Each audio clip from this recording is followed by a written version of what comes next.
Bismillahirrahmanirrahim. Assalamualaikum warahmatullahi wabarakatuh. Selamat pagi. Hari ini kita akan belajar ilmu pengetahuan alam. Ya, kira-kira materi apa ya? Coba perhatikan.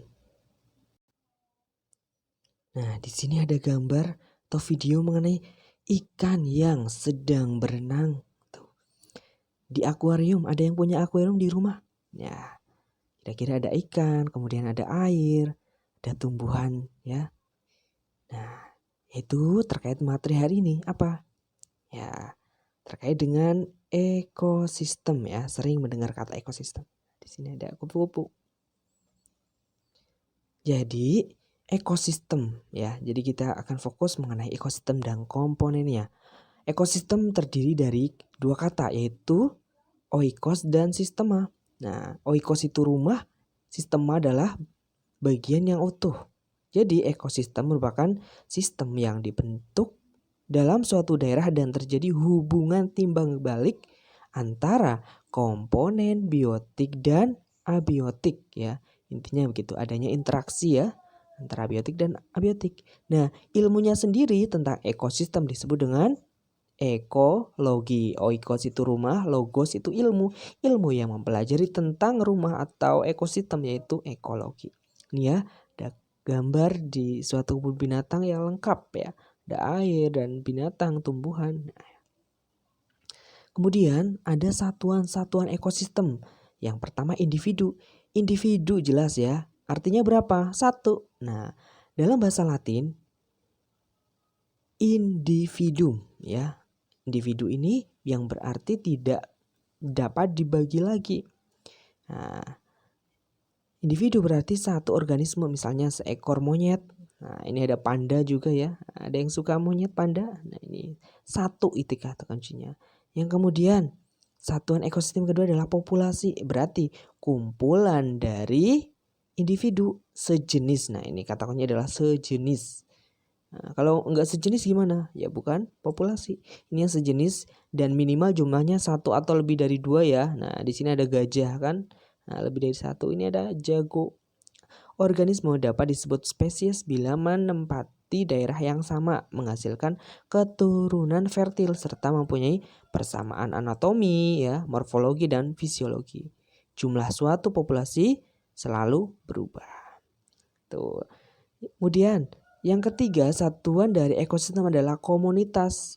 Nah, tadi setelah populasi berarti ini kumpulan dari populasi dalam suatu habitat atau daerah. Nah, membentuk komunitas ya, membentuk komunitas. Contohnya, populasi rumput, serangga, rusa dan harimau ya dalam suatu nih di hutan misalnya. Kemudian ini juga di padang rumput ada zebra, kemudian kerbau ya, kumpulan populasi dari rumputnya. Nah, inilah kumpulan dari populasi disebut dengan komunitas. Kemudian satuan ekosistem yang keempat adalah ekosistem. Tadi udah jelaskan ya, intinya kata kuncinya adalah biotik dan abiotik. Biotik itu hidup, artinya tidak, berarti tak hidup ya. Interaksi jelas intinya. Ada interaksi atau hubungan. Nah, di sini misalnya ada padang rumput kan terdiri dari tanah ya, tanah untuk tempat dari rumput. Nah, di sini ada udara, kemudian ada hewan-hewan. Nah, jelas tuh di sini wah gambar menyegarkan ya. Nah, ada ikan ya, kemudian ada air. Nah, itu kan antara biotik dan abiotik ya. Dalam suatu terumbu karang ya. Seger ya, ada yang pengen ke sana? Ya, silakan main. Nah, itu satuan ekosistem. Kemudian yang terakhir, kumpulan dari ekosistem akan membentuk apa?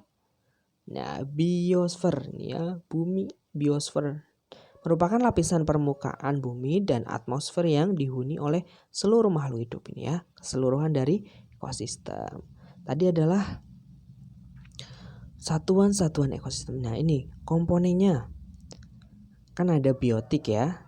Nah, biotik itu apa toh? Yaitu yang kata kuncinya adalah makhluk hidup. Nah, berdasarkan fungsi dan peranannya. Nah, ini ada istilah NAIS ya. Itu fungsi dan peranan ya. Nah, ekosistem biotik dibagi menjadi dua, produsen dan konsumen. Tapi yang pertama produsen ya. Produsen itu makhluk hidup yang dapat menghasilkan makanannya sendiri atau nama lainnya adalah autotrof. Ada dua jenis autotrof, fotoautotrof dan kemoautotrof. Fotoautotrof itu organisme autotrof yang mengubah bahan anorganik menjadi anorganik dengan bantuan energi cahaya. Nah, contohnya di sini adalah tumbuhan hijau atau alga ya. Nih, wah seger ya. Kemudian kemoautotrof yaitu mengubah bahan anorganik menjadi bahan anorganik dengan bantuan energi kimia. Contohnya adalah bakteri pereduksi dari sulfur ya. Besok kita akan bahas mengenai bakteri-bakteri itu. Kemudian yang kedua, nah dari biotik adalah konsumen. Nah, yaitu makhluk hidup yang tidak dapat membuat makanan sendiri, tetapi menggunakan bahan yang dihasilkan dari produsen atau dari konsumen lain yang menjadi mangsanya. Konsumen disebut juga biasanya apa? Heterotrof. Nah, tadi kan kalau produsen itu autotrof, kalau ini heterotrof, yaitu organisme yang bergantung pada organisme lain untuk memperoleh makanan. Nah, konsumen juga ada 3 jenis ya berdasarkan jenis makanannya. Nah, kalau yang pemakan tumbuhan adalah herbivora, contohnya sapi, rusa. Nah, kalau yang pemakan daging karnivora, nah contohnya harimau, buaya. Omnivora berarti pemakan segala baik tumbuhan maupun daging. Nih, contohnya bebek, kera. Ini contoh-contoh hewannya ya. Nah, itu dari konsumen. Terus konsumen juga dibagi berdasarkan tingkat kedudukannya dalam ekosistem. Ada tingkat konsumen tingkat pertama ya, makhluk hidup yang secara langsung memakan tumbuhan atau produsen ya, atau biasanya disebut herbivora. Ini ya konsumen pertama produsen tingkat pertama. Tingkat kedua yaitu konsumen yang memakan konsumen tingkat pertama atau herbivora ini ya, konsumen pertama. Nah, contohnya ya jelas di situ adalah karnivora. Nah, kemudian konsumen tingkat 3 berarti konsumen yang memakan konsumen tingkat kedua dan seterusnya. Ini ya contoh dari tingkatan ya konsumen. Kemudian yang ketiga adalah pengurai atau namanya adalah decomposer. Ini ya, yaitu makhluk hidup yang menguraikan zat-zat yang terkandung dalam sampah dan sisa-sisa yang telah mati menjadi zat yang lebih sederhana seperti mineral, zat anorganik, organik ya. Mineral dan zat organik hasil penguraian meresap ke dalam tanah yang sangat dibutuhkan oleh tumbuhan. Contohnya adalah bakteri dan jamur. Nah, ternyata mereka juga mempunyai peranan ya. Nah, itu. Kemudian ada namanya detritivore, yaitu organisme heterotrof. Tadi apa? Nah, berarti yang tidak bisa ya menghasilkan makanan, yaitu organisme heterotrof yang memakan bahan organik berupa sampah dan serasa yang disebut dengan detritus. Misalnya ada sampah, kotoran menjadi partikel-partikel yang lebih kecil. Nah, ternyata detritivore ini juga mempunyai peran yaitu mempermudah kerja dari decomposer. Contohnya ada cacing, keluing, teripang ya, ada ini bekicot dan lainnya. Ternyata mereka juga punya peran ya. Nah, secara keseluruhan dari komponen biotik ini, yang pertama produsen ada tumbuhan, kemudian konsumen ada karnivora, herbivora, omnivora. Kemudian decomposer ini ada jamur, bakteri itu ya.